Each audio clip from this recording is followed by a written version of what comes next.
தமிழ்நாடு இனி தொடர் அரசியல் வகுப்பில் 203வது நிகழ்வு. இன்றைக்கு நாம் எடுத்துக்கொண்டிருக்கிற தலைப்பு சட்டம் தொடாத தீண்டாமை என்பதுதான். அண்மையில் இந்திய அரசு வெளியிட்டிருக்கிற ஒரு அறிக்கை, அதன் அடிப்படையில் தான் நாம் இந்த தலைப்பை எடுத்துக்கொண்டிருக்கிறோம். அந்த புள்ளி விவரங்கள் ரொம்ப முக்கியமானது. நம்ம பல முறை இங்கே சொல்லியிருக்கிறேன், மீண்டும் சொல்றேன். இந்திய அரசமைப்பு சட்டத்தினுடைய 17வது உறுப்பு ஆர்டிகிள் 17, அன்டச்சபிலிட்டி இஸ் அபாலிஷ்ட், தீண்டாமை ஒழிக்கப்படுகிறது. எந்த வடிவத்தில் தீண்டாமை நடைமுறைப்படுத்தப்பட்டாலும் அது சட்டப்படி தண்டிக்கத்தக்கது என்று அறிவிக்கிறது. The practice of untouchability in any form is punishable என்றலாம். ஆனா 50ஆம் வருடம் ஜனவரி 26 இந்த அரசமைப்பு சட்டம் நடைமுறைக்கு வந்தாலும் அன்டச்சபிலிட்டி அஃபென்சஸ்னா என்ன, அந்த குற்றங்களுக்கு என்ன தண்டனை என்பது அடுத்த 5 ஆண்டுகளுக்கு அது தெளிவுபடுத்தப்படலை. தீண்டாமை ஒழிக்கப்பட்டது என்று அறிவிக்கிற அரசமைப்பு சட்டம் செயல்படத் தொடங்கி சற்றொப்பு 5 ஆண்டுகள் கழித்துதான் protection of civil rights act, PCR ஆக்ட்னு சொல்வார், குடியியல் உரிமை பாதுகாப்பு சட்டம், அது இயற்றப்பட்டது. அதுலதான் உங்களுக்கு தீண்டாமை குற்றங்கள் தண்டிக்கத்தக்கவையானுச்சு. அந்த சட்டம் இன்றைக்கும் செயல்பாட்டில் இருக்கு. இது தவிர உங்களுக்கு 86ஆம் ஆண்டு கொண்டு வரப்பட்ட பட்டியல் சாதிகள், பட்டியல் பழங்குடிகள் வன்முறையை தடுப்பதற்கான வன்கொடுமை தடுப்பு சட்டம் இருக்கு. 2015 அதற்கு திருத்தம் கொண்டு வரப்பட்டு ஒரு திருத்த சட்டம் இருக்கு. ஆனா இந்த சட்டமும் நீடிக்குது. இந்த பிசிஆர் ஆக்ட்ங்கிறது இன்னைக்கு இருக்கு. இதான் நேரடியா தீண்டாமை ஒழிப்பு சட்டம் என்று அது கருதப்படுது. தீண்டாமை ஒழிப்புக்காக இயற்றப்பட்ட சட்டம் தான். தீண்டாமை மோசமான பாவச் செயல், தீண்டாமை குற்றம். அப்புறம் காந்தி பிறந்த நாளில் தீண்டாமைக்கு எதிராக உறுதிமொழி ஏற்பது, அரசு ஊழியர்கள், எல்லாமே நடைமுறையில் இருக்கு. ஆனா இந்த சட்டம் எப்படி செயல்படுதுங்கிறது பற்றி அந்த சட்டத்திலேயே உள்ளபடி ஆண்டுக்கு ஒரு முறை அறிக்கை கொடுக்கணும் அவங்க. அந்த அறிக்கையில ஒரு அறிக்கை இப்ப கடைசியா நமக்கு ஒன்றிய அரசு 2022ஆம் ஆண்டு கொடுத்திருக்கிற ஆண்டு அறிக்கை, பிசிஆர் சட்டம் எப்படி செயல்படுகிறது என்பதை பற்றி இந்திய அரசினுடைய சமூக நீதி மற்றும் அதிகாரம் வழங்கும் அமைச்சரவை இதை வெளிப்படையாக வெளியிட்டிருக்கிறாங்க. இதுல என்னென்ன விஷயங்கள்லாம் சொல்ல போறாங்கன்னா, இந்த ஆண்டு மீளாய்வு அறிக்கையில மாநிலங்களும் ஒன்றிய புலங்களும், ஸ்டேட்ஸ், யூனியன் டெரிட்டரிஸ், இவற்றிடமிருந்து அறிக்கை பெற்று அந்த அறிக்கையை தொகுத்து இதுல கொடுப்பாங்க. அவங்க கொடுக்கக்கூடிய அந்த உள்ளீடுகள் எதை பற்றி இருக்கும்னா, வழக்கு பதிவு, அதாவது தீண்டாமை குற்றத்திற்கான வழக்கு பதிவு. 2, காவல்துறையில் அது எவ்வளவு தூரம் நிலுவையில் இருக்கு அந்த வழக்கு, நீதிமன்றங்களில் எந்த அளவுக்கு நிலுவையில் இருக்கு, அப்புறம் இதற்கான சிறப்பு நீதிமன்றங்கள், காவல் நிலையங்களை அமைக்கிறது, அப்புறம் இறுதியாக சாதி மறுப்பு திருமணங்கள், அதற்கு எந்த அளவுக்கு அரசு ஊக்கம் கொடுக்குது, அந்த ஊக்கத்தை எப்படி பயன்படுத்துகிறாங்க, இந்த விவரங்கள் எல்லாம் அந்த அறிக்கையில இருக்கும். தேசிய பதிவுகள் அலுவலகம்னு ஒரு அமைப்பு இருக்கு, national crime records bureau, NCRB. அந்த crime research bureau, crime records bureau, அதுக்கு இந்த தரவுகள் தரப்படுது. அரசு இந்த தரவுகளை அதுக்கு கொடுக்குது.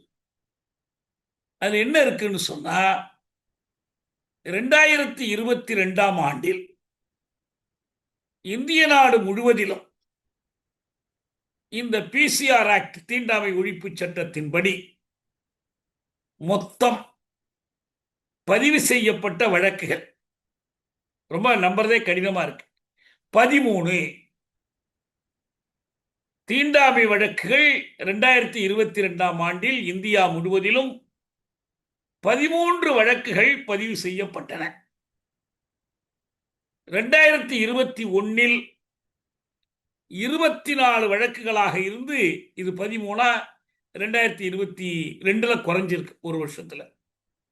2020ல இது 25, 2020ல 25, 2021ல 24, 2022ல 13. இந்த வழக்கல் எந்தெந்த ஊர்ல இருந்து வந்துச்சுன்னு சொல்றாங்க. ஜம்மு காஷ்மீர் 5, கர்நாடகம் 5, மராட்டியம் 2, இமாச்சல பிரதேசம் 1. இது தமிழ்நாடு பேர் இல்லை. 2022இல் காவல் நிலையங்களில் காவல்துறையிடம் நிலுவையில் நின்ற வழக்குகள் பழைய ஆண்டுகளிலிருந்து தொடர்ந்து 51. இதுல குற்றப்பத்திரிகை தாக்கல் செய்யப்பட்டது 12 வழக்குகள். அடுத்து நீதிமன்ற அளவில் பார்த்தீங்கன்னா, இந்த சட்டத்தின்படி உசாவல், அதாவது வழக்கு விசாரணை நடைபெறாமல் நிலுவையில் இருந்த வழக்குகள் மொத்தம் 1242. அதாவது சட்டம் வந்ததிலிருந்து இவ்வளவு காலமும் நிலுவையில் இருந்த வழக்குகள் 1242.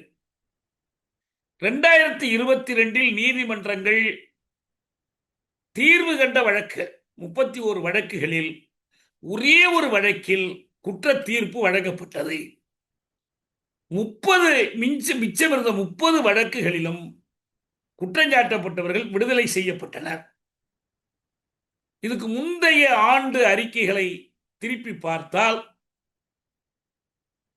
2019க்கும் 2021க்கும் இடையில் நீதிமன்றங்கள் தீர்வு செய்த இந்த பிசிஆர் சட்ட வழக்கில் 37 வழக்குகள்,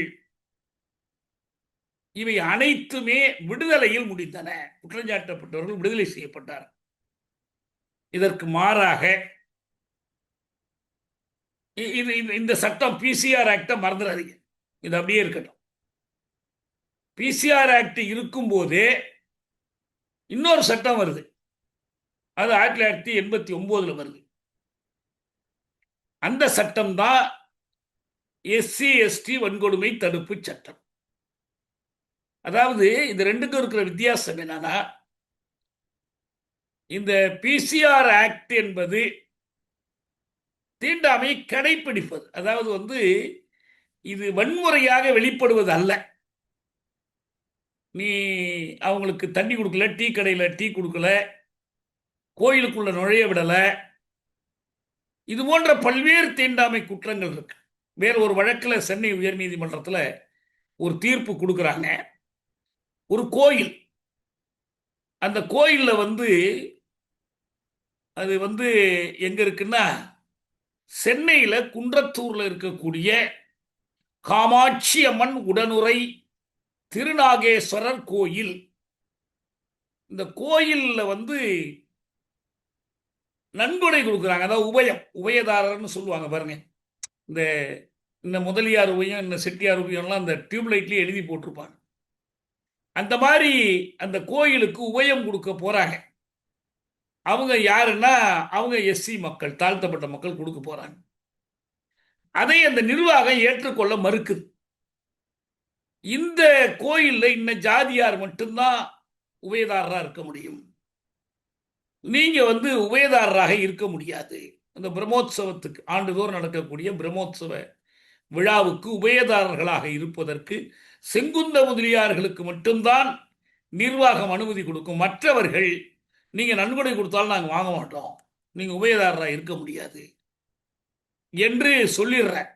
அதை எதிர்த்து இந்த இந்து அறநிலைய சட்டத்தின் கட்டுப்பாட்டில் இருக்கக்கூடிய ஒரு கோயிலில் இப்படி செய்வது தீண்டாமை குற்றம் என்று வழக்கு தொடரப்படுது. நீதிபதி சக்கரவர்த்தி அவருடைய தீர்ப்பில் அவர் சொல்றாரு, சாதி ஒரு சமூக தீமை, ஒரு சாதியற்ற சமுதாயம் தான் நம்ம அரசமைப்பு சட்டத்தினுடைய இலக்கு. இதையெல்லாம் கருத்தில் கொண்டு ஒரு கோயில்ல நன்கொடை கொடுக்க அட்டவணை சாதியைச் சேர்ந்த ஒருவருக்கு அனுமதி இல்லை என்றால் அது அரசமைப்பு சட்டத்தினுடைய 17வது உறுப்பை, அதாவது தீண்டாமை ஒழிக்கப்பட்டதுன்னு சொல்ற உறுப்பை மீறுவதாகும் என்று சொல்றார். இது எதுக்கு ஒரு உதாரணம்னா, தீண்டாமை என்பது எத்தனையோ வடிவங்கள்ல வரலாம். தண்ணி கொடுக்காம இருக்கிறது, பாத்திரத்துல தண்ணி கொடுக்காம இருக்கிறது, சேர்ந்து உண்ணுதலை மறுத்தல், இது எல்லாம் வரலாம். இப்ப திருமணம் பண்ணி கொள்றது வரைக்கும் எல்லாத்திலையும் இது வந்துடும். அந்த மாதிரியான தீண்டாமை குற்றங்கள் இருக்கும்போதே இன்னொரு வகையான குற்றங்கள் உருவாகும். அது என்ன? குடிசையை கொளுத்துறது, ஆளை வெட்டி கொள்றது,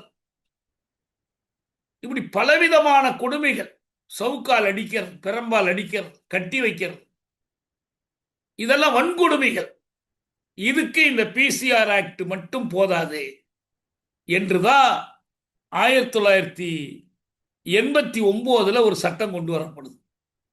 schedule caste and schedule tribes prevention of atrocities act, பட்டியல் சாதிகள் பட்டியல் பழங்குடிகள் வன்கொடுமை தடுப்பு சட்டம் 1989 கொண்டு வருது. இப்ப இந்த சட்டங்களில் நிறைய வழக்குகள் மென்மேலும் அதிகரிச்சுக்கிட்டே போகுது. அதாவது பிசிஆர் ஆக்ட்ல வழக்குகள் குறையுது. ஒரு தீண்டாமைக்காக குற்றஞ்சாட்டுவது, வழக்கு போடுவது, அப்படி வழக்கு போட்டாலும் பெரும்பாலான வழக்குகள், மிக பெரும்பாலான வழக்குகள்ல நீதிமன்றங்கள் அவங்களை விடுதலை செய்து, தீண்டாமை குற்றம் இழைத்ததாக யார் மீது குற்றஞ்சாட்டுறீங்களோ அது நீதிமன்றத்தினுடைய கண்ணோட்டமா இருக்கலாம், அல்ல சாட்சி சொல்றவங்க அதற்கு சாட்சி சொல்லாமல் இருக்கலாம். எப்படி இருந்தாலும் அது பல வழக்குகள் விடுதலையில முடியுது. அப்ப இந்த பல்வேறு தலித் அமைப்புகள், மனித உரிமை ஆர்வலர்கள், நம்ம அரசு அதிகாரிகள்ல குறிப்பிடத்தக்க ஒருவர் நம்முடைய ஐயா PS கிருஷ்ணன், அவர் அரசுல செயலாளராக இருந்து அவர் எடுத்துக்கொண்ட முயற்சிகள், அதனால ஒரு புதிய சட்டமாக 89 இந்த சட்டம் கொண்டு வரப்படுது. அது இந்த வன்கொடுமைகளை தடுப்பதற்கும், வன்கொடுமைகளால் துயரப்பட்டவர்களுக்கு உதவி செய்வதற்கும், அவர்களை பாதுகாப்பதற்கும், அவர்களுக்கு வன்கொடுமை இழைத்தவர்களுக்கு எதிராக வழக்குகளை சிறப்பாக நடத்துவதற்கு இந்த பல்வேறு வழிவகைகளை கொண்டு ஒரு நல்ல சீரிய சட்டமாக இந்த 89ஆம் ஆண்டுல கொண்டு வரப்படும். இது தீண்டாமையினுடைய தொடர்ச்சின்னு அவர் கிருஷ்ணனே சொல்றார். அந்த அடிப்படையில் சமூக நீதிக்கான அறப்போர் என்று அவருடைய பேட்டிகளை தொகுத்து வெளியிட்டிருக்கிறார். அதில் அவர் சொல்றார், அது தீண்டாமையுடைய தொடர்ச்சி தான் இந்த வன்கொடுமைகள், SC ST மக்களுக்கு எதிரான அந்த வழக்குகள் பார்த்தீங்கன்னா 2022 அறிக்கையிடப்பட்ட வழக்குகள் 62,501 வழக்கு. காவல்துறையில் நிலுவையில் நிற்கக்கூடிய வழக்குகள் 17,000க்கு மேல. நாடெங்கும் நீதிமன்றங்களில் இந்த வழக்குகள் 2,33,000 வழக்குகள். இவ்வளவு வழக்குகள் இருக்கு. இந்த 2022 அறிக்கை என்ன பண்ணுதுன்னா, இந்த சொல்லிட்டு சாதியினுடைய கடைசி புகலிடம் அகமண முறைதான், சொந்த சாதிக்குள் திருமணம் செய்கிற பழக்கம்தான், அது இருக்கிற வரைக்கும் சாதி ஒழிய போறதில்ல, சாதி ஒழியாத வரைக்கும் தீண்டாமை ஒழிய போறதில்லைங்கிறனால அதை ஒரு கணக்கு எடுக்கிறார். அந்த அறிக்கை என்ன சொல்லுதுன்னா, இந்த 18,936 பேருக்கு சாதி மறுப்பு திருமணத்துக்காக செய்து கொண்டவர்களுக்கு இந்த பிசிஆர் ஆக்ட்ல சொல்லி இருக்கிறபடி, பிசிஆர் ஆக்ட் படி ஒரு விதி இருக்கு, அவங்களுக்கெல்லாம் அரசு ஊக்கம் கொடுக்கணும். 21 மாநிலங்களிலும் ஒன்றிய புலங்களிலும் 2,50,000 ரூபாய் 18,000 19,000 இணையருக்கு கொடுத்துருக்கிறாங்க. மகாராஷ்டிரத்தில் மிக அதிகமாக 4,100 பேருக்கும், கர்நாடகத்தில் 3519 பேருக்கும் இணையருக்கு, தமிழ்நாட்டில் 2217 இணையருக்கும் கொடுத்துருக்குறாங்க. இது இப்போ கடைசியாக வந்திருக்கக்கூடிய புள்ளி விவரங்கள். இதுல இருந்து தான் நம்ம இதை எடுத்துக்கோம். என்ன இங்க நம்ம புரிஞ்சுக்கணும்னா, தீண்டாமை ஒழிக்கப்பட்டது என்று அரசமைப்பு சட்டம் அறிவித்து தீண்டாமை குற்றங்கள் சட்டம் என்று 55 இயற்றப்பட்டு, தீண்டாமைங்கிறது உங்க விருப்பப்படியானது அல்ல. என் விருப்பம், நான் தீண்டாமையை கடைபிடிக்கிறேன்னு யாரும் சொல்ல முடியாது. ஏன்னா நீங்க இன்னொருத்தருக்கு எதிராக அந்த தீண்டாமையை கடைபிடிக்கிறீங்க, நீங்களே உங்களை தீண்டாம இருக்கிறது இல்லை. அப்ப அது அந்த மனிதனுடைய உரிமையையும் கண்ணியத்தையும் நீங்கள் மீறுகிறீர்கள் என்று பொருள். எனவே அந்த தீண்டாமைக்கென்று அதுக்கு பேரே protection of civil rights act, குடியியல் உரிமை பாதுகாப்பு சட்டம். அது நடைமுறைப்படுத்தப்பட்டு அது இன்னைக்கு மிக குறைந்த அளவில் தான் வழக்கு போடுறாங்க. இந்த வழக்கு போட்டாலும் 31 பேருக்கு போட்டா 30 பேர் விடுதலை ஆயிடுறாங்க. ஆனா இன்னொரு பக்கம் என்ன நடக்குதுன்னா, எஸ்சி எஸ்டி வன்கொடுமை சட்டத்தின் படியான வழக்குகள், ஏராளமான வழக்குகள் போடப்படுது. இந்த வழக்குகள் நிறைய நிலுவையில் இருக்கு. ஆயிரக்கணக்கான வழக்குகள் காவல்துறையில் நிற்குது, லட்சக்கணக்கான வழக்குகள் நீதிமன்றத்தில் நிலுவையில் இருக்கு. இந்த 89ஆம் வருட சட்டம் போதாது என்றுதான் 2014 அதுல ஒரு திருத்த சட்டம், அவசர சட்டமாக கொண்டு வர்றாங்க, உடனே நடைமுறைப்படுத்தணுங்கிறதுக்காக. அது நம்முடைய ஒரு ஐயா PS கிருஷ்ணன் தான் அந்த முயற்சி எடுக்கிறார். அதுக்கு அடுத்த ஆண்டு முறைப்படியான திருத்த சட்டமா வருது. எஸ்சி எஸ்டி வன்கொடுமை தடுப்பு சட்டம் 2015 திருத்த சட்டம் 89ஆவது சட்டத்தை மேலும் கடுமையாக்குறாங்க. வன்கொடுமை என்ற இலக்கணத்திற்குள் மேலும் பல குற்றங்களை சேர்க்கிறாங்க. அப்படியெல்லாம் அதை கடுமையாக்கி செயல்படுத்துறாங்க. இப்ப தமிழ்நாட்டில் நமக்கு அடிக்கடி நம்ம குறிப்பிடக்கூடிய ஒரு வழக்குகள் இருக்கு. கண்ணகி முருகேசன் வழக்கு மிக கொடுமையாக நடந்த ஒரு வன்கொடுமை. வன்கொடுமைனா அது ஒரு பக்கம் யார் பாதிக்கப்பட்டார்களோ அவர்களையே குற்றவாளியா சேர்த்தது, காவல்துறை உடந்தையாக இருந்து செய்த வன்கொடுமை. அது அம்பலப்படுத்தப்பட்டு நம்ம வழக்கறிஞர் ரத்தினம் அதுல வழக்கு சிறப்பா நடத்தி, அதுல குறிப்பா இந்த வன்கொடுமை தடுப்பு சட்டம் இருந்த காரணத்தினால் மட்டும்தான் அந்த குற்றவாளிகள் தண்டிக்கப்பட்டாங்க. அது இல்லைன்னா அவங்களை தண்டிச்சிருக்கவே முடியாது. அந்த சிறப்பு சட்டம் இருந்ததுனாலதான் 2 போலீஸ் அதிகாரிகளும் தண்டிக்கப்பட்டாங்க. அவங்களும் இது குழந்தையா இருந்ததுனால தண்டிக்கப்பட்டாங்க. இன்னொன்னு கோகுல்ராஜ் வழக்கு, அதுவும் இந்த சட்டம் இருந்ததுனால்தான், இல்லைன்னா தண்டிக்கப்பட்டிருக்கும். ஆனால் இந்த 1, 2, 3 என்று எண்ணி குற்ற தீர்ப்பு கிடைச்சிச்சு, தண்டனை கிடைச்சிச்சு நம்ம சொல்லும் போது எத்தனை வழக்குகளில் அவங்க விடுதலை செய்யப்பட்டாங்க? எந்த வழக்குகள் நீதிமன்ற போலீஸ் நிலையத்திலேயே பதிவு செய்யப்படாத வழக்குகள், பதிவு செய்யப்பட்டாலும் நீதிமன்றத்தில் மெய்ப்பிக்கப்படாத வழக்குகள், இப்படி ஏராளமான வழக்குகள். இதனுடைய பொருள் என்ன? தீண்டாமை குற்றம் என்பது மனிதனை மனிதன் பாகுபாடாக நடத்துகிற இந்த ஏற்பாடு என்பது இத்தனை சட்டங்கள் போட்ட பிறகும் அது ஒழிக்கப்படவில்லை, அது நீடிக்கிறது, கொடுங்குற்றமாக நீடிக்கிறது. இன்னொரு வகையில் பார்த்தீங்கன்னா, இந்த ஹானர் கில்லிங்னு சொல்றாங்க பாருங்க. தமிழ்ல நம்ம சாதியோட இணைச்சு சாதி ஆணவ கொலைகள், சாதி இல்லாமலே ஆணவ கொலைகள் இருக்கு. இப்ப ஹரியானாவில் அண்மையில ஒரு டென்னிஸ் விளையாட்டு வீராங்கனையை அவளுடைய தகப்பனே கொண்டுட்டான், சுட்டு கொண்டுட்டான். எனக்கு மானம் போது, அதான் ஹானர். குடும்பத்துக்குள்ளேயே கொலை, தகப்ப மகனை கொள்றது எல்லாம் நடந்துகிட்டு தான் இருக்கு.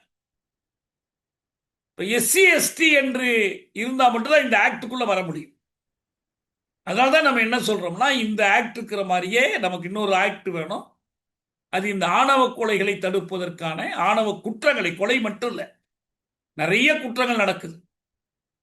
வந்து காவல்துறை உளந்தியா இருந்து அவங்க பஞ்சாயத்து பண்ணி இதெல்லாம் செய்ய வைக்கிறாங்க. இதெல்லாம் விதிவிலக்கா எங்கோ ஒன்று ஏதோ ஒன்றாக நடக்கல, நாடெங்கும் நீக்கமர நிறைந்திருக்கு. தமிழ்நாட்டில இருந்தாலும் சரி, இந்திய அளவில் என்றாலும் சரி, எங்க தமிழ்நாட்டில் மட்டும் இப்படி கிடையாதுன்னு யாரும் சொல்ல முடியாது. எப்ப சொல்லலாம்னா, இவங்க அதை தடுப்பதற்கான சட்டங்களை இயற்றி அதற்கான நடைமுறைகளை கொண்டுட்டு வந்து செஞ்சா பண்ணலாம். இப்ப கேரளத்தில் அவங்க ஒரு சட்டம் கொண்டு வந்தாங்க. இந்த மாதிரி சாதி மறுப்பு திருமணம் செய்து கொள்ளக்கூடியவர்கள், காதல் மனம் புரிகிறவர்கள், அவர்களை பாதுகாப்பதற்கு மாவட்ட அளவில் குழுக்கள் அமைச்சாங்க. எவ்வளவு செயல்படுதோ இல்லையோ, அது ஒரு தடையாக இருக்கும் குற்றமிழைப்பவர்களுக்கு. அதெல்லாம் இங்க இல்லை. இன்னும் சொல்ல போனால், சாதி ஆணவ கொலைகளை சாதி ஆணவ கொலைகள்னே அரசு அங்கீகரிக்கிறது இல்லை. அவங்க என்ன சொல்றாங்கன்னா, இது சாதிகளுக்கு இடையிலான மோதல், எனவே சமரசம் செய்து கொள்ள வேணும், சமாதானப்படுத்தி வைக்கணும். இப்ப நீ காவல் நிலையங்களுக்கு போனா அவங்க என்ன பண்றாங்கன்னா, எதுக்குமா தேவையில்லாம அப்பா அம்மாவை எல்லாம் பகைச்சுக்கிட்டு வா, நாங்க பேசி சமாதானம் பண்ணி வைக்கிறோம், அல்ல இது அப்புறம் பார்த்துங்க என்று ஒத்தி வைக்கிற வேலையை தான் செய்யற. எனவே இது ரொம்ப விளக்கமா சொல்ல வேண்டியதில்லை. சாதி என்பது ஒரு உண்மையாக ரத்தம் சிந்துகிற, தீப்பிடித்து எரிகிற ஒரு சிக்கலாக நீடிக்கலாம். அம்பேத்கர் ஒரு இடத்தில் சொன்னாரு, political tyranny is nothing before social tyranny என்று சொன்னார். பிரித்தானிய ஆட்சி கொடுமைகள் செய்து அடக்குமுறை சட்டங்கள் இயற்றது, தடுப்பு காவல் சட்டங்கள் இயற்றது, விடுதலை போராட்ட வீரர்களை தூக்கிலிடுது, தோட்டா தீரும் வரை சுட்டுக் கொள்ளுது. இது ஒரு கொடுங்கோன்மை, திறனி. இந்த கொடுங்கோன்மையை எதிர்த்து போராட வேண்டாமா என்று கேட்டபோது அம்பேத்கர் சொன்னார், சமூக கொடுங்கோன்மையோடு ஒப்பிட்டால் இந்த அரசியல் கொடுங்கோன்மை ஒண்ணுமே கிடையாதுன்னு சொன்னார். ஏன்னா சமூக கொடுங்கோன்மை 1000 ஆண்டுகளாக, பல்லாயிரம் ஆண்டுகளாக ஒரு பகுதி மக்களை மனிதர்களாகவே மதிக்காமல் அவர்களுக்கு எதிராக செயல்படுத்தப்படுது. அதை எதிர்த்து போராடுவது அவ்வளவு கடினம். ஏன்னு சொன்னா, இங்க பாதிப்புற்றவனே அவனுக்கு தரப்பட்டிருக்கிற மத போதனைகளின்படி, அவன் வளர்ந்திருக்கிற பண்பாட்டின்படி அதை நியாயப்படுத்தக்கூடிய நிலையில் இருக்கிறான் என்று சொன்னார். அதனால் அதை எதிர்த்து போராடுவது என்பது கடினம். ஒரு மிக முக்கியமாக சொன்ன ஒரு செய்தி என்னன்னா,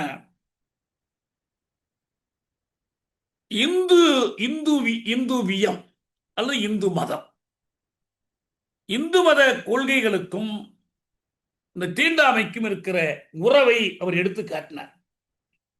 சொன்னார், இந்து மதத்தால் பலவற்றையும் உள்வாங்க முடிந்திருப்பது உண்மைதான். பார்ப்பனியம் என்று சரியாக சொல்ல வேண்டிய இந்து மதம் இறைச்சி உண்பதாக இருந்தது. பார்ப்பனர்கள் மாட்டிறைச்சி உண்ணக்கூடியவர்களாக இருந்தார்கள். ஆனால் அவங்க என்ன பண்ணாங்க, இந்து விஷத்தினுடைய அந்த கட்டத்தில் அப்படி இருந்தவர்கள் புத்த மதத்தினுடைய, பௌத்தத்தினுடைய அகிம்சை கோட்பாட்டை உள்வாங்கி மரக்கறி உணவே உயர்ந்தது, புலால் மறுத்தல் என்பதை ஒரு சமய கோட்பாடு ஆக்கி கொண்டார்கள்.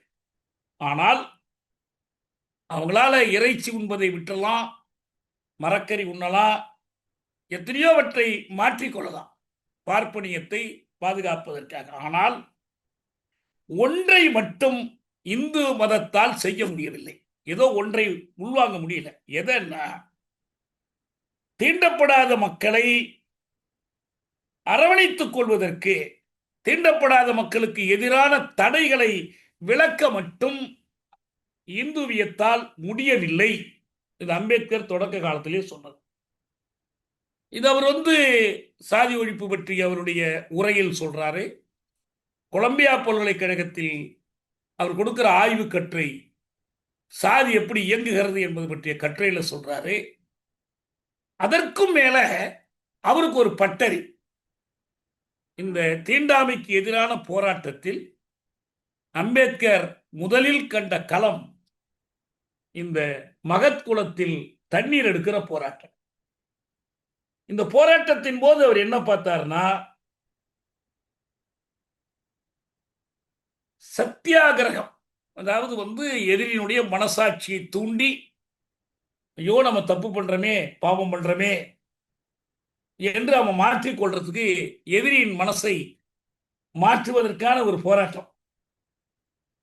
என்ன குடிக்கிற தண்ணியை போய் நம்ம தடுக்கிறோமே என்று அவன் எண்ணி அதை விட்டுவான்னு கருதி அவர் அந்த சத்தியாகிரக போராட்டத்தை தான் கையில் எடுக்கிறார். அந்த போராட்டத்தில் அவர் என்ன செய்யறாருன்னா, 1927 இந்த போராட்டம் நடக்குது. அம்பேத்கர் நடத்திய ஒரு முதல் பெரும் போராட்டம். சாதி இந்துக்கள் எப்படி நடந்து கொள்கிறார்கள் பார்த்து அவர் பெரிதும் விரக்தி அடைந்தார். மகத்குல போராட்டத்திற்காக ஒரு மாநாடு நடத்துறார். அதில் முன்னுக்கு நின்று அந்த போராட்டத்தை நடத்தியவர் ராமச்சந்திர பாபாஜி மொரே. அவருக்கு பேரே காம்ரேட் மொரேன்னு பேர். பிற்காலத்தில் அவர் கம்யூனிஸ்ட் இயக்கத்தில் இருந்தார். தோழர் மொரேன்னு சொல்வார். அந்த இளைஞர் முன்னின்று நடத்துறாரு. அதுல 3000 தலித்துகள் கலந்து கொண்டார்கள். அது ஒரு மாநாடாக அவங்க கூட்டினாங்க. தொடர்ந்து இந்த தலித்துகளை திரட்டுகிற முயற்சியில் முதல் உலகப் போர் காலத்திலிருந்து ஈடுபட்டு அதை நடத்தினாங்க. 23 மும்பை மாகாண பேரவையில் ஒரு தீர்மானம் இயற்றப்படுது. இந்த தண்ணீர் குளங்களை எல்லோருக்கும் திறந்து விடுறோம், பொதுவாக்குறோம் என்று சொல்லி. இதுதான் போலே தீர்மானம் என்று பேர். 1927 மார்ச் 20ஆம் நாள் இந்த மாநாட்டு பிரதிநிதிகளிடையே அம்பேத்கர் பேசினார். நாம் சௌதார் குளத்திற்கு செல்வது தண்ணீர் எடுத்து குடிப்பதற்காக மட்டுமல்ல, நாமும் மற்றவர்களைப் போல் மனித பிறவிகள் என்று அறிவிப்பதற்காக நாம் அந்த குளத்திற்கு செல்கிறோம். சமத்துவ நெறியை நிறுவுவதற்காக இந்த கூட்டத்தை நாம் கூட்டியிருக்கிறோம் என்று சொல்றாரு. அவங்க எல்லாரும் அந்த குளத்துக்கு போய் தண்ணீர் அள்ளி குடிச்சிட்டு திரும்பி வர்றாங்க. வழியில் இந்த ஆசார இந்துக்கள், தீவிரமான தீண்டாமையை கிடைக்கக்கூடிய ஒரு வன்முறை கும்பல், இந்து கும்பல், பெரும்பாலும் பார்ப்பனர்கள், அவங்கள தாக்குறாங்க. 20 பேர் காயமடைகிறாங்க. 60-70 பேர் பெண்கள் உட்பட அவங்க காயப்படுறாங்க. இதுக்கு பிறகு நடந்ததுதான் ரொம்ப முக்கியமானது. அவங்க என்ன பண்ணாங்கன்னா, இந்த தண்ணீர் இறங்கி தண்ணி அள்ளி குடிச்சாங்கல்ல இந்த மகத் போராட்ட போராளிகள், அவங்கள ஒரு சிலர் இந்த போராட்டத்தை ஆதரிக்கக்கூடிய சாதி இந்து தலைவர்களும் அதுல இருந்தாங்க. அந்த போராட்டத்திற்கு பிறகு பார்ப்பனர்கள் தீட்டுப்பட்டு விட்ட சௌதார் குளத்தை தூய்மைப்படுத்துவதற்கு, அந்த புனிதப்படுத்துவதற்கு, தீட்டு நீக்குவதற்காக அவங்க என்ன செஞ்சாங்கன்னா, 108 மண் பானைகள்ல சாணம், அப்புறம் என்ன கோமியம், பசு மூத்திரம், பால், நெய், தயிர், இதான் பஞ்சகர்மா, இதை ஒன்னா கலந்து அதை கொண்டுட்டு போய் வேத கோஷங்கள் முழங்க அந்த குளத்துல கரைச்சார். நம்ம இப்ப செய்தி வருது, குடிக்கிற தண்ணி டேங்க்ல மலம் கலந்தாங்க, ரொம்ப காலம் கழிச்சு வருது. அன்னைக்கு பார்ப்பனர்கள் என்ன செஞ்சாங்கன்னா, தீட்டுப்பட்ட குளத்தை மீண்டும் தீட்டு நீக்கம் செய்வதற்காக சாணம், மூத்திரம், இதெல்லாம் பசுமாட்டினுடைய சாண மூத்திரத்தெல்லாம் கொண்டு கலந்தாங்க. அம்பேத்கருக்கு இது மிகப்பெரிய ஏமாற்றம் அளிச்சிச்சு. அவர் எதிர்பார்த்தது இது அல்ல. அப்ப என்ன பண்ணாருன்னா, ஒரு 9 மாதம் கழித்து சத்தியாகிரகத்தை இன்னொரு வடிவத்தில் இன்னொரு மாநாடு கூட்டுறார். இதில் 10,000த்திற்கு மேற்பட்ட தொண்டர்கள் கலந்து கொள்றாங்க. அப்ப அவர் ஒரு முடிவு பண்றாரு, இந்த மீண்டும் அந்த குளத்தில் இறங்கி தண்ணி அள்ளணும். அப்ப இந்த சாதி இந்துக்கள் நீதிமன்றத்தை அணுகி சத்தியாகிரகத்திற்கு தடை விதிக்க வேண்டும்னு கேட்கிறாங்க. அதுக்கு அவங்க சொன்ன காரணம் என்னன்னா, சௌதார் குளம் என்பது சௌதாரி குளம், அது ஒரு தனியார் சொத்து. தனியார் சொத்தில் அத்துமீறக்கூடாது. ஆனா அது பொய், உண்மையில தனியார் சொத்து அல்ல. ஆனா அதை சொல்லிதான் அவங்க தடை வாங்குறாங்க. இந்த 2வது மாநாடு 27 டிசம்பர் 25 நடக்கும்போதுதான் முதலாக அம்பேத்கர், இதுக்கெல்லாம் காரணமா இருப்பது இந்து மதம். இந்து மதத்தை நியாயப்படுத்தக்கூடிய முதன்மையான ஆவணம் மனுஸ்மிருதி. எனவே மனுஸ்மிருதியை கொளுத்துறார். அந்த மாநாட்டில் தான் மனுஸ்மிருதியை கொளுத்துறாரு. அதுவும் பார்ப்பனிய தத்துவ ஏடுன்னு அதுக்கு பேர் சொல்லி அப்படி கொளுத்துனவர் யாருன்னா, பாபு சாஹேப் சகரச புத்தே. அவர் ஒரு பார்ப்பனர், முற்போக்கு பார்ப்பனர், மனுஸ்மிருதியை ஒத்துக்கொள்ளாத ஒருவர். அவரிடம் கொடுத்து அதை கொளுத்த சொல்றார். இதிலிருந்து அவருடைய அந்த போராட்ட வரலாறு தொடங்குது. அவர் ஒரு முடிவுக்கு வருகிறார், இந்த இந்துக்கள் ஒருபோதும்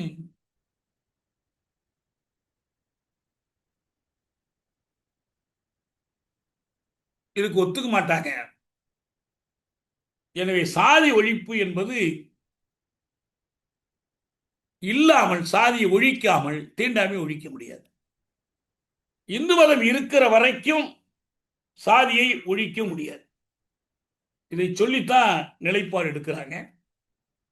காந்தியாருக்கும் அம்பேத்கருக்கும் இடையில் நடந்த மிகப்பெரிய கருத்து போராட்டம் இது குறித்து தான் இருந்துச்சு.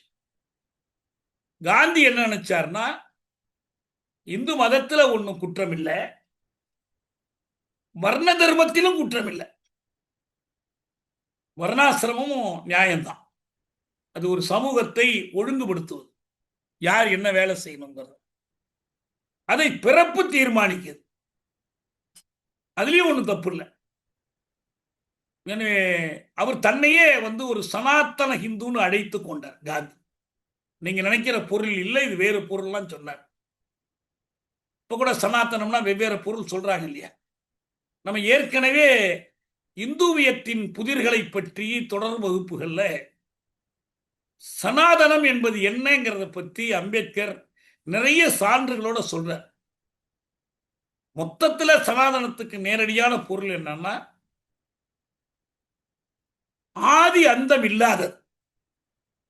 அதுக்கு ஒரு பிறப்புன்னு ஒண்ணு கிடையாது, இன்ன வருடத்தில் தொடங்கியதெல்லாம் கிடையாது. அவங்க சொல்லக்கூடிய இந்த கலியுகம், கிருதயுகம், இந்த யுகங்கள் எல்லாம் லட்சக்கணக்கான ஆண்டுகள். இதுக்கும் அறிவியலுக்கும் தொடர்பே இல்லை. எந்த அகழ்வாராய்ச்சியிலும் எந்த இலக்கிய சான்று எதன் மூலம் மெய்ப்பிக்கப்படாத செய்திகள், முழுக்க கட்டுக்கதைகள். இதுக்கு புராணங்கள் இதெல்லாம் சான்றா இருக்கு. இருக்கிற வேதங்கள்லயே ரொம்ப பழமையான வேதம் ரிக்வேதம். ரிக்வேதத்தினுடைய புருஷ சூக்தம் என்று ஒரு சூக்தம் இருக்கு. இந்த புருஷன் என்பது யாருன்னா, முதல் மனிதன்.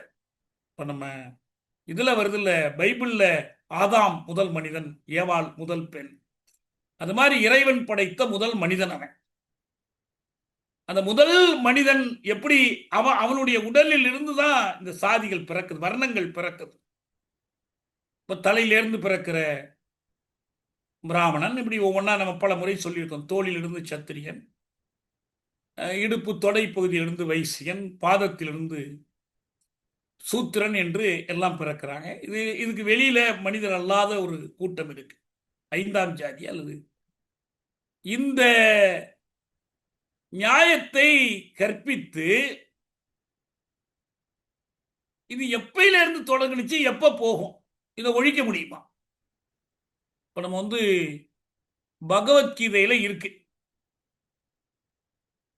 சத்துர்வர்ணம் மாயா சிருஷ்டம், 4 வர்ணங்களை கடவுளாகிய நானே படைத்தேன். இந்த 4 வர்ணங்களை நீங்கள் எதுக்கிறதா இருந்துச்சுன்னா, இதை மாற்றணும் என்று கருதுனீங்கன்னா, அது இந்த தர்மம் அழிந்து போவதை குறிக்கும். அப்படி தர்மம் அழிந்து போகிற நிலை வருமானால், நான் மீண்டும் மீண்டும் அந்த தர்மத்தை காப்பதற்காக பிறந்து வருவேன். அதுக்குதான் சம்பவாமி யுகே யுகேன்னு அவன் சொல்லிடலாம்.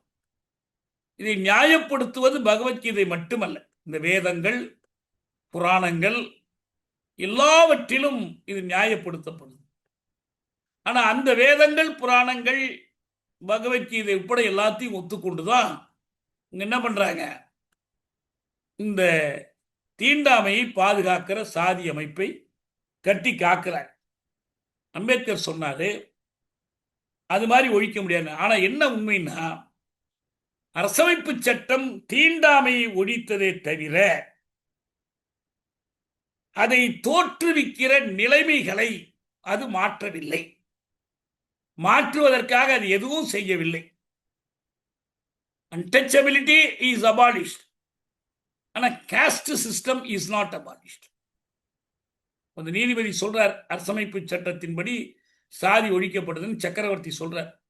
அப்படி இல்லை நேரடியா, அவர் வேறு காரணங்களை வச்சு சொல்லலாம். நீதி இருக்கு, அப்ப இந்த தன்னுரிமை, நிகர்மை, தோழமை, நம்ம சொல்லக்கூடிய சுதந்திரம், சமத்துவம், சகோதரத்துவம், இதெல்லாம் சாதிக்கு எதிரானது. எனவே நேரடியாக காஸ்ட் சிஸ்டம் அபாலிஷ்ட் அப்படிங்கிற மாதிரி இல்லை. எது இருக்கு, தீண்டாமை ஒழிக்கப்பட்டதா இருக்கு. இப்போ ஒரு உதாரணமாக, கையால் மலம் அள்ளுகிற தொழில் அது ஒழிக்கப்பட்டுடுச்சானா இல்லை. இப்ப வரைக்கும் அது தொடர்பா அவங்களுக்கு இழப்பீடு கொடுப்பது, இதை பற்றிய சட்டங்கள்லாம் இருக்குனால என்ன அர்த்தம்னா, தொழில் தொடர்ந்து பாதுகாக்கப்படுதுன்னு அர்த்தம். இந்தியாவினுடைய எந்த பகுதியிலையும் அது ஒழிக்கப்படலை. தலித் மக்களில் அவங்க 10% இருக்கிறாங்க. அவங்க மிக மோசமான தீண்டாமைக்கு ஆளாகக்கூடிய மக்கள். அவங்க மிக மோசமா ஒதுக்கி வைக்கப்படுறாங்க. தனித்து அவங்க வாழ வேண்டிய ஒரு நிலைமை. சாதி இந்துக்கள் மட்டுமல்ல, மற்ற தலித்துகளும் அவர்களை தீண்டத்தகாதவர்களாக கருதுறாங்க. காந்தி இவங்க தொடர்பாக ஒரு அணுகுமுறையை மேற்கொண்டார். வடநாட்டில் அவங்களுக்கு பங்கிகள் என்று பெயர். நான் ஒரு பங்கின்னு அறிவித்துக் கொண்டார். தீண்டாமை ஒழிப்பதற்கு அவர் கண்டுபிடிச்ச வழி என்னன்னா, நான் வேற ஜாதி இல்லை, நான் பங்கியில நானும் ஒருத்தன் என்று சொன்னார்.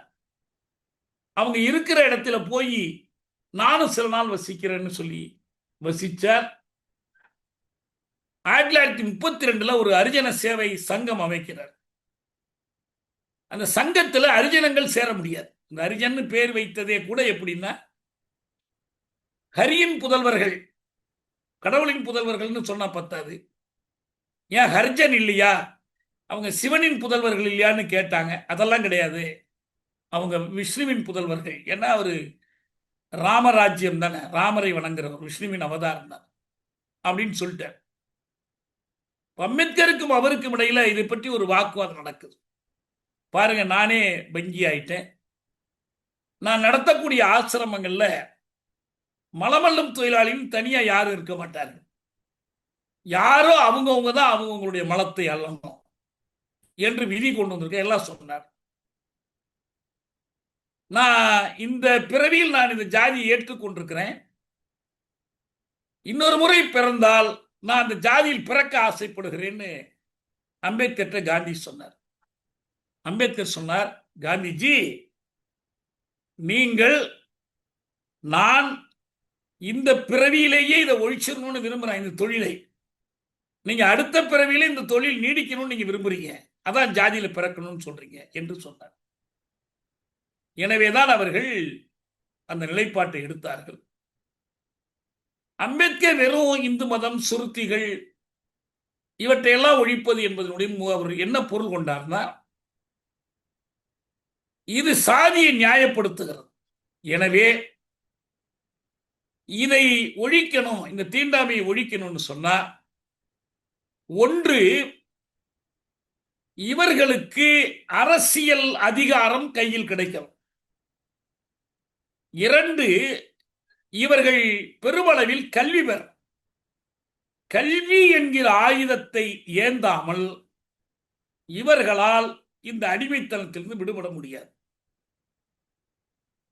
தீண்டாமை ஒழிக்கப்பட்டது என்று அறிவித்து விடுவதாலேயே இவர்கள் எல்லோரும் கல்வி கற்றவர்கள் ஆவதற்கு வழி திறந்து விடாது. அல்லது இவர்கள் அரசியல் அதிகாரத்துக்கு வரவும் முடியாது. அந்த அடிப்படையில் தான் வட்டமேசை மாநாட்டில் அம்பேத்கர் கலந்து கொண்டு பிரித்தானிய ஆட்சி கொண்டு வரக்கூடிய புதிய அரசமைப்பு சட்டத்தில் இவர்களுக்கான அரசியல் பதவிகளை வலியுறுத்துறார். நான் இப்ப அண்மையில வேற ஒரு கட்டுரையில விரிவா எழுதியிருக்கேன். 1932 எதுல எழுதுன ஞாபகம் இல்லை, வட்டமேசை மாநாட்டில் அந்த மாநாட்டு விவாதங்களுக்கு பிறகு ராம்சே மெக்டொனால்ட் அவர் ஒரு வகுப்புரிமை தீர்வுன்னு சொல்லி ஒரு கம்யூனல் அவார்டுன்னு ஒரு தீர்ப்பு வழங்கினார். அதுல இஸ்லாமியருக்கு இவ்வளவு, ஆங்கிலோ இந்தியன்ஸுக்கு இவ்வளவு, பார்ப்பனர்களுக்கு இவ்வளவு, இப்படி ஒவ்வொரு பிரிவுக்காக கொடுக்கிறாங்க. இந்த தீண்டப்படாத மக்களுக்கு என்று அதுல ஒரு பங்கை பிரிக்கிறார். காந்தி கடுமையாக எதிர்க்கிறார். எரவாடா சிறையில் இதற்காக ஒரு உண்ணாவிரதம் போராட்டத்தை ஆரம்பிக்கிறார். அது சாகும் வரை நான் இருக்க போறேன் என்று ஆரம்பிக்கிறார். ஒன்னே காரணம் சொல்றாரு, இந்துக்களையும் தாழ்த்தப்பட்ட மக்களையும் நீங்க வெவ்வேறு பிரிவுகளாக ஆக்கக்கூடாது. இந்து மதத்தின் ஒற்றுமையை பாதுகாக்க, இந்து மதத்தில் தீண்டாமையை ஒழிப்பது என்பது எங்க பிரச்சனை, நீங்க அவங்களை தனி குழுவா கருதக்கூடாது என்று கேட்கிறாரு. அம்பேத்கர் அதை வன்மையா எதிர்க்கிறாரு. கடைசியா தான் தெரியும் நமக்கு, காந்தி உயிருக்கு ஏதாவது ஆபத்து ஏற்பட்டு தலித்துகளுக்கு எதிராக வன்முறை வெடிக்குமோன்னு சொல்லி அம்பேத்கரை கட்டாயப்படுத்தி இணங்க வைத்து அந்த புனே ஒப்பந்தம் போடப்படுது. தனிப்பிரிவாக கருதி அவர்களுக்கு தனி தொகுதி, தனி வாக்குரிமை கொடுப்பதற்கு பதிலாக ஏற்கனவே இவர்களுக்கு ஒதுக்கப்படுவதை போல கூடுதலான கிட்டத்தட்ட 2 மடங்குக்கு மேற்பட்ட தொகுதிகளை ஒதுக்கி அவர்கள் சட்டமன்றத்துக்கு, நாடாளுமன்றத்திற்கு வருவதற்கு வகை செய்யறாங்க. அடுத்து கொஞ்ச காலத்துக்குள்ள இரட்டை வாக்குரிமையும் ஒழிச்சிடுறாங்க. அதனால புனே ஒப்பந்தம் அவருக்கு ஒரு தோல்வியாக முடிஞ்சு. அதுக்கு பிறகும் அவர் தொடர்ந்து போராடினார். இந்திய அரசமைப்பு சட்டத்தை இயற்றுவதில் அவர் பங்கேற்றார். எஸ்சி எஸ்டி மக்களுக்கான காப்பு கூறுகளை உருவாக்குவதற்காகவே அதில் பங்கேற்பதாக சொன்னார். பிற்படுத்தப்பட்ட மக்களுக்கு, ஏன்னா சாதி ஒடுக்குமுறை என்பது தீண்டப்படாத மக்களுக்கு மட்டுமான ஒடுக்குமுறை அல்ல. இந்துத்துவத்தினுடைய வர்ண தர்மம் என்பது இந்த 4 சாதிகளுக்குள்ளேயே 3 சாதிகளை சவர்ணர்களாகவும் 4ஆம் சாதியை அவர்ணராகவும் மதிக்குது. வர்ண அமைப்புக்குள்ள அவங்களை சேர்க்கறது இல்லை. எனவே இந்த பாகுபாடு என்பது மற்ற சாதிகளுக்கும் செலுத்தப்படும். அவங்களுக்கு கல்வியில, வேலை வாய்ப்பில் உரிய பங்கு கிடையாது. எனவே அவர்கள் தொடர்பாக ஏதோ ஒன்று செய்யணும், அதுக்கான தரவுகள் வேணும், அதற்கான திட்டங்கள் வேண்டும் என்று அம்பேத்கர் வலியுறுத்துகிறார். அந்த அடிப்படையில் தான் தனியா ஒரு சட்ட பிரிவை உருவாக்குறார். பிற்படுத்தப்பட்டோருக்கு செய்ய வேண்டியவை பற்றி ஆய்வதற்கான ஒரு. ஆனா உண்மையில அது நடக்கல. இந்துக்களுக்கிடையில் பெண்களுக்கு எதிரான பாகுபாடு, பால்ய விவாகம், விதவை மறுமண எதிர்ப்பு இவற்றை தீர்ப்பதற்காக இந்து கோடு பில் கேட்கிறார், இந்து சட்ட தொகுப்பு. இந்த பிற்படுத்தப்பட்டவர்களுக்கான ஆணையம் அமைத்தல். ஆனால் ஜவஹர்லால் நேரு எல்லா வகையிலும் அவரை ஏமாற்றிட்டார், எதையுமே அவர் செய்யல. ஒரு சமூக பொருளாதார திட்டங்கள் குறித்து என்ன செய்யணும், அதுக்கான குழுக்கள், அமைச்சரவையினுடைய முக்கியமான பொறுப்புகள், அதெல்லாம் அவருக்கு வழங்கப்படலை. இராணுவத்துக்கு செலவிடுவது, காஷ்மீரை சொல்லி, இதெல்லாம் எதிர்த்து 4 கோரிக்கைகளை வைத்துதான் அவர் பதவி விலகிறார். பதவி விலகியதற்கு பிறகு அவரை பொறுத்த வரைக்கும் அவருடைய இயக்கங்கள் என்பவை இந்த ஆரம்ப காலத்தில் அவர் வைத்திருந்த ஒடுக்கப்பட்டோருக்கான குழு, அப்புறம் தற்சார்பு தொழிலாளர் கட்சி என்ற அமைப்பு, கடைசி காலத்தில் குடியரசுக் கட்சி, இந்த பல்வேறு இயக்கங்கள் வைத்து நடத்துறார். ஒன்றில் அவர் கடைசி கட்டத்தில் இதுக்கு மேல் ஒன்றும் செய்ய முடியாது என்ற கட்டத்தில் ஒரு இந்த பதவி விலகல், அந்த அவருடைய இறுதி கால கடிதங்கள் ஒரு எழுதினாலாம் படிச்சு பார்த்தோம்னா நமக்கு என்ன தெரியும்னா, இந்த அரசமைப்பு சட்டம் இதற்கு தீர்வு காணவில்லை என்ற முடிவுக்கு அவர் வந்துட்டார். அந்த 1949 நவம்பர் 25 அன்று அவர் அரசமைப்பு பேரவையில் ஆற்றிய உரையை நம்ம மீண்டும் மீண்டும் எடுத்து காட்டியிருக்கோம். இதில் சமத்துவம் இல்லை, சமூக பொருளாதார சமத்துவம் இல்லாமல் அரசியல் சமத்துவம் நீடிக்காது, சமூக ஜனநாயகம் இல்லைன்னா அரசியல் ஜனநாயகம் வெற்றி பெறாது, தனி மனித வழிபாடு, இதெல்லாத்தை பற்றியும் பேசுறார். ஆனா ஒரு கட்டத்திற்கு பிறகு பதவி விலகி வந்ததற்கு பிறகு இந்த அரசமைப்பு எழுதப்பட்டதில் தனக்கு இருந்த பங்கு என்ன, இல்லாத பங்கு என்ன, தனக்கு அளிக்கப்படுகிற பெருமை என்ன, தன் மீது சுமத்தப்படுகிற பழி என்ன, எல்லாத்தையும் பேசுறார். அவருக்கு ஒரே ஒரு அளவுகோல் தான், அது இந்த ஒடுக்குண்ட மக்களுடைய விடுதலை, குறிப்பாக தலித் மக்களுடைய விடுதலை. தலித் மக்களுடைய விடுதலை தனித்து சாதிக்க முடியாது என்பதால் இந்து சமுதாயத்தில் ஒடுக்கப்பட்ட அனைத்து மக்களுடைய விடுதலை, இதற்கும் பொருளியல் சீர்திருத்தங்களுக்கும் இருக்கிற தொடர்பு காரணத்தினால் அவர் வலியுறுத்தக்கூடிய ஒரு தெளிவாக சொன்னார். நமக்கு 2 பகைவர்கள், ஒன்று பார்ப்பனியம், இன்னொன்று முதலாளித்துவம் என்று சொன்னார். இதை எதுவுமே இந்த அரசமைப்பின் கீழ் சாதிக்கப்படலை என்ற அடிப்படையில் தான் அவர் இதன் மீதான நம்பிக்கையை இழந்து விடுகிறார். இதுதான் முக்கியமானது. எதன் மீதான நம்பிக்கையை? இந்திய அரசமைப்பின் மீதான நம்பிக்கை. இந்தியா என்பது இந்த அரசமைப்பின் உருவாக்கம், இது இல்லைன்னா ஒண்ணும் கிடையாது. ஆனா அதுக்கு மேல அவர் செய்யக்கூடிய ஒன்னே ஒண்ணுதான், நான் இந்துவாக சாக மாட்டேன். ஒரு சிறு வயதிலிருந்து தீண்டாமை இழிவுகளுக்கு ஆளாக்கப்பட்டவர். அவர் படிக்கிற பள்ளிக்கூடத்துல தண்ணீர் குடிக்கணும்னா எல்லா மாணவர்களும் குடிக்கக்கூடிய குவளையில தண்ணி எடுத்து குடிக்க முடியாது. ஸ்கூல்ல ஒரு பியூன் இருப்பார், குற்றேவலர் இருப்பார், அவர் ஊத்துற தண்ணீரை தான் இவர் கையில வாங்கி குடிக்கணும். ஒரு நாளைக்கு பியூன் லீவ் போட்டாச்சுன்னா அவருக்கு தண்ணி அன்னைக்கு பூரா குடிக்க முடியாது. நோ பியூன் நோ வாட்டர் என்று சொல்லிடுவார். இப்படி பல இழிவுகளை தாங்கித்தான் அவரு அந்த மக்களிடமிருந்து முதல் பட்டதாரியாக ஆதரிக்கக்கூடியவர்கள் துணையோடு வெளிநாடுகளில் போய் படிச்சு எல்லாம் முடிச்சுட்டுலாம் வந்தவர்.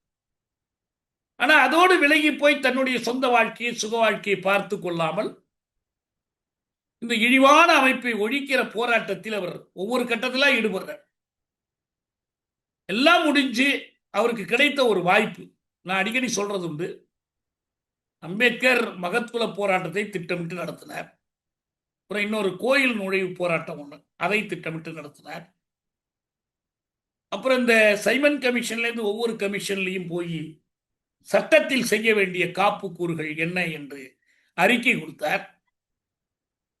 வைஸ்ராய்ஸ் கவுன்சில்ல அவர் ஒரு உறுப்பினராக்கப்பட்ட போது அதுல அந்த தொழிலாளர்களுக்கான வேலை நேரம் பற்றி, மேனாள் பற்றி, இந்த மாதிரி சில திருத்தங்கள்லாம் கொண்டுட்டு வந்தார். எஸ்சி எஸ்டின்னு ஒரு பட்டியலை உருவாக்கி அதற்கான பாதுகாப்புகளை ஏற்படுத்தினார். எல்லாம் உண்டு. ஆனால் சாதி ஒழிப்பதற்கு நாம் இன்னது செய்ய வேண்டும் என்று திட்டமிட்டு அதன் அடிப்படையில் இந்த அரசமைப்பை எழுதுகிற குழுவில் நாம் இடம்பெறணும், இந்த அரசமைப்பை எழுதி அதன் வழியாக நாம் சாதி ஒழித்து விட வேண்டும் என்று திட்டமிட்டு அவர் எதுவும் செய்யல. அவர் காங்கிரசும் காந்தியும் தீண்டப்படாத மக்களுக்கு செய்தது என்னன்னே ஒரு புத்தகம் எழுதினார். காந்தியும் காங்கிரசும் மக்களுக்கு இழைத்த துரோகம் என்ன, எப்படி ஏமாத்தினாங்கன்னு எழுதினார். அப்படிப்பட்டவரை அவருடைய சட்ட அறிவு, அவருக்கு இருந்த புகழ், இதையெல்லாம் கருதி காந்தி தான் வந்து நீங்க வாங்க இந்த குழுவில் தலைவராக இருந்து எங்களுக்கு எழுதி கொடுங்கன்னு கூப்பிட்டுட்டு போனார். இது ஒரு master stroke by காந்தின்னு Anand Teltumbde சொல்லுவார். ஒரு திறமையான ஒரு முயற்சி, திறமையான நடவடிக்கைன்னு சொல்வார். நல்ல நகர். சரி, அங்கு இருக்கும்போது அதை பயன்படுத்தி கொண்டு என்ன முடியுமோ செஞ்சார். அதை முழு நிறைவாக செய்யவில்லை. எல்லாத்துக்கும் என் மேல குற்றம் சொல்லாதீங்க, என் மேல பெருமையும் எனக்கு கொடுக்காதீங்க. நரசிங்கராவ் செஞ்சதுக்கெல்லாம் என்ன ஏன் கேட்குறீங்க, மற்றவங்களுடைய பங்குக்கெல்லாம் என்ன ஏன் கேட்குறீங்க என்று சொல்லுவார். அந்த கவர்மெண்ட் ஆஃப் இந்தியா ஆக்டின் தொடர்ச்சியா இந்த சட்டம் எப்படி வந்துச்சு, எப்படி ஒரு காலனி ஆதிக்கத்தினுடைய அரசமைப்பு சட்டத்தினுடைய தொடர்ச்சியா இந்த அரசமைப்பு சட்டம் இருக்கிறது என்பது பற்றியெல்லாம் ஆனந்த் டெல்டும்டே எழுதியிருக்கார். நம்ம நிறைய முறை பேசியிருக்கோம். ஆனால் ரொம்ப முக்கியமான சில பகுதிகளை அவர் இருந்து இடம்பெற செய்தார். சில குறிப்பிட்ட உறுப்புகள், அதுதான் வந்து ஒரு ஜனநாயகத்தினுடைய ஒரு சாயலை, ஜனநாயகத்தினுடைய சில கூறுகளை இந்த அரசமைப்பில் இடம்பெற செய்தது. அதைத்தான் பாசிஸ்டுகள், பிற்போக்காளர்கள் அந்த கூறுகளை எதிர்த்து இயங்குறாங்க. நம்ம அதை பாதுகாப்பதற்கு நம்ம போராடுகிறோம், அது தனி. ஆனால் மொத்தத்தில் இதுவே சாதி ஒழிப்புக்கு, இதுவே தீண்டாமை ஒழிப்புக்கு வகை செய்துவிடக்கூடியதாக இல்லை. எனவே குறைந்தது நாம் இந்த இந்துவாக பிறந்து இந்துவாக சாவதில்லை என்ற முடிவெடுத்துதான் ஒரு இறப்பதற்கு சில காலம் முன்னதாக பௌத்த மதத்தில் போய் சேர்றார். அதுவும் கூட எல்லோருக்குமான வழியாக அதை முன்வைக்கல. நீங்க எல்லாம் இதுல சேர்ந்துருங்க, தீர்ந்து போகும் என்பதல்ல. அதனால அவரு பௌத்த மதமோ அல்லது வேற ஒருத்தர் இஸ்லாமிய மதமோ வேற ஒரு கிறிஸ்துவ மதமோ இந்து மதத்தை விட்டு மாறுவார்களானால் அதனால் அவர்களுக்கு ஒரு மனித மரியாதை கிடைக்கும். இந்து மதத்தினுடைய வேதங்களில் இருக்கக்கூடிய தீண்டாமை, சாதி என்பது மற்ற மதங்களில் கோட்பாட்டளவில் இல்லை என்று தேர்ந்தெடுத்தால் நல்லது. அது ஒன்றும் வருத்தப்படுறதுக்கு ஒண்ணுமே இல்லை. ஆனால் அது தீர்வல்ல. அது தீர்வாக யாரும் முன்னிறுத்த முடியாது. இப்ப என்ன தீர்வு? இப்ப நம்ம என்ன பார்க்கிறோம்? இந்த அறிக்கைகள்ல இருந்து 2022 வருஷ அறிக்கை, இந்த அறிக்கையிலிருந்து என்ன பார்க்கிறோம்னா, அரசு கொடுக்கிற அறிக்கை, நேஷனல் கிரைம் ரெக்கார்ட்ஸ் பியூரோ கொடுக்கிற அறிக்கை, தீண்டாமை குற்றங்களும் ஒழிந்து விடவில்லை.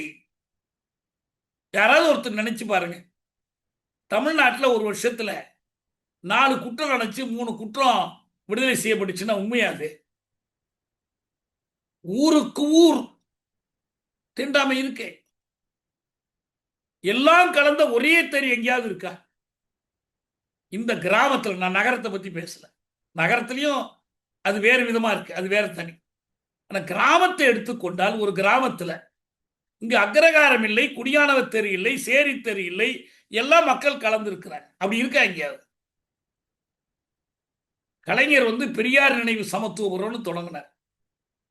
அடையாளபூர்வமா நல்ல திட்டம், ஒரு டோக்கன், அவ்வளவுதான்.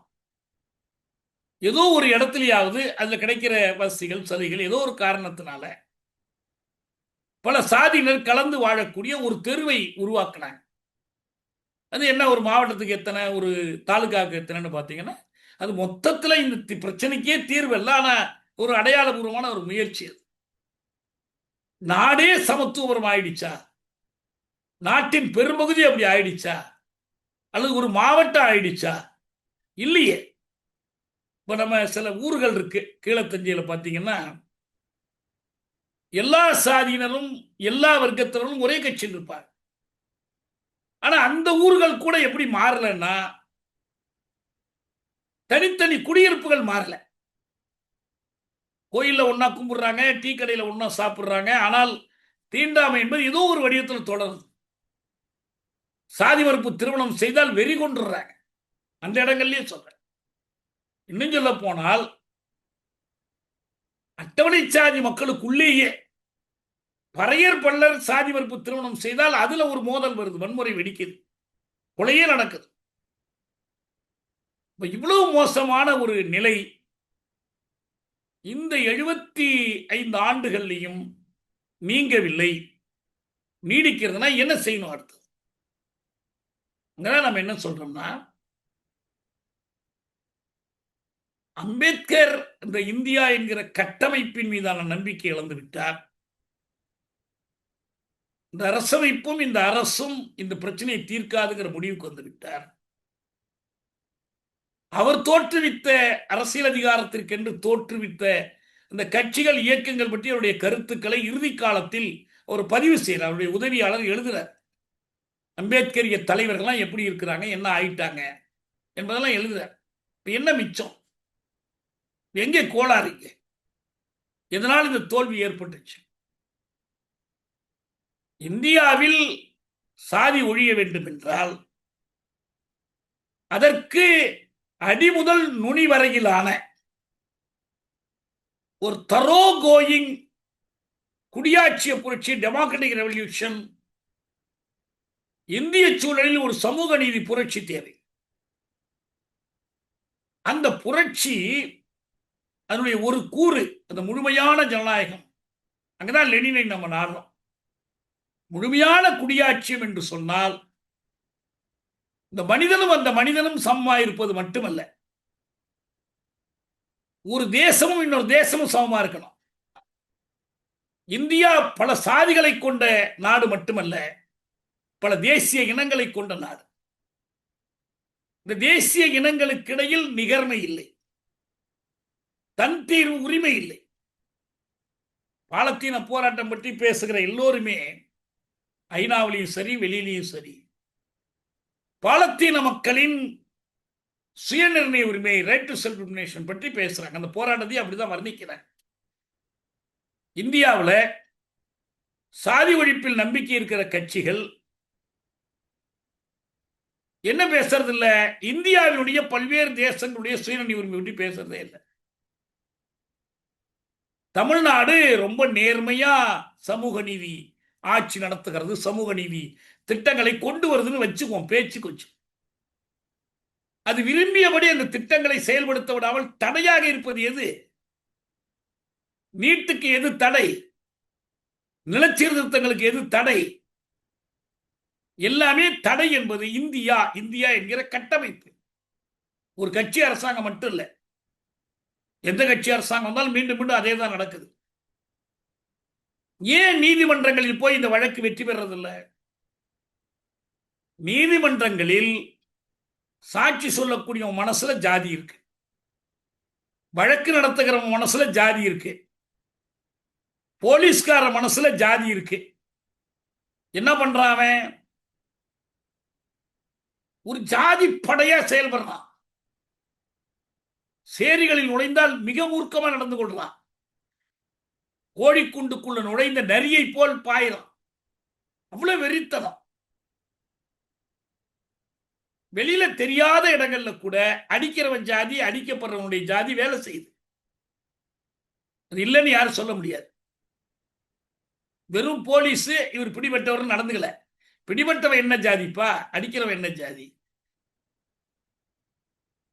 உயர் அதிகாரிகள் எல்லாம் எந்த அளவுக்கு ஜாதி வெறியோட ஜாதி கும்பல் ஒவ்வொன்றுக்கும் ஒரு இதை சேர்த்து வச்சுக்கிட்டு இருக்கிறார். இந்த சூழலில்